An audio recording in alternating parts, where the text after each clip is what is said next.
Hello and thanks for joining School of the American Rifle. This is an update video about our Ruger Secret Shopper series. I did a short video before this one talking about 2 of the 7 barrels having pretty rough chambers. And I was a little concerned that I wasn't going to be able to clean those up.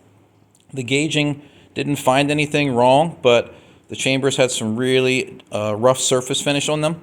So we grabbed the 800 and the 400 flex zones, and then my polishing bobs with some metal polish, and thankfully we didn't make them oversized and we got all the defects out. Let's see if we can get in here and give a nice shiny look, but both of them are nice and cleaned up.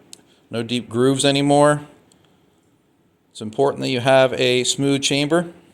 As the brass expands when the cartridge is fired, that brass can bond or stick, whatever term you want to use, to the chamber walls, and it has trouble extracting. So having a very rough chamber is less than optimal.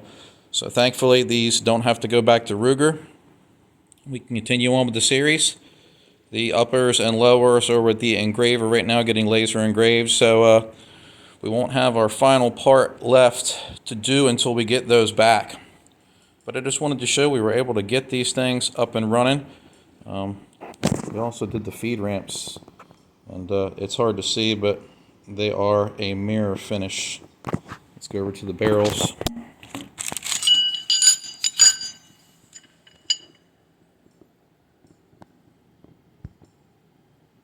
Nice and shiny.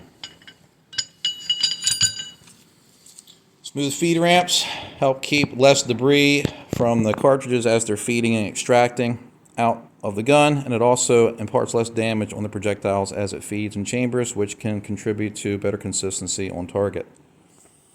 As always, hope you found this video educational. Thanks for watching.